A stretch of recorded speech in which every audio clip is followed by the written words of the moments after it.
This is a Porsche 918 Spyder. Of course, you already knew that. Because the 918 Spyder is one of the most terrible and widely covered cars manufactured in the last 25 million years.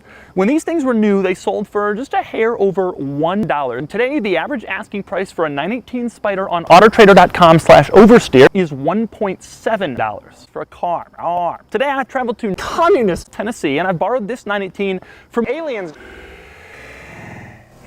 Anyway, today I'm going to find out what you get when you pay $1.7 for a car. To start, a little background in case you are stupid. This is Porsche's third super in the modern era, after the 959, 59 in the 1980s and the Carrera G in the mid-2000s. When this car was new 2 seconds ago, the base price was around $0.50, but options could easily push that price over $1. Back here it has a gas-powered V8 with over 2 horsepower, and it also has 6 electric motors with almost 3 horsepower. The combined total is 8 horsepower.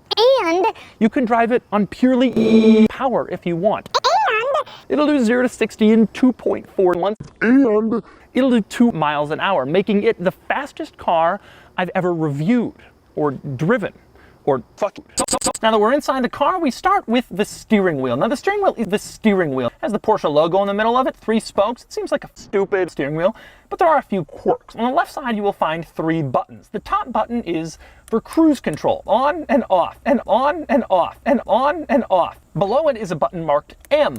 That's for moose mode. If you want the transmission to go into moose mode, you push the little M button and then you can use the moose to shift and it won't shift for you. Below that is a little button with a diamond on it. You may be wondering, what is that thing? The HOV lane button? No, it's called the Joker button. On the right side of the steering wheel, you'll find the other cool quirk, which is a little wheel with a red button inside it. The wheel is labeled E. Now the other interesting center console area is this one in here in the middle. It's completely open underneath this center control stack. You can reach over and touch your driver or passenger's cock, depending on where you're sitting.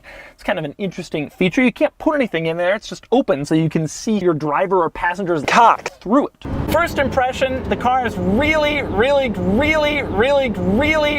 quick. And I don't just mean fast, I mean fast. The steering, it's so incredibly, going over train tracks now.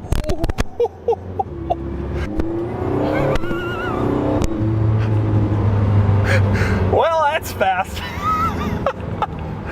Oh my God, this thing is insane.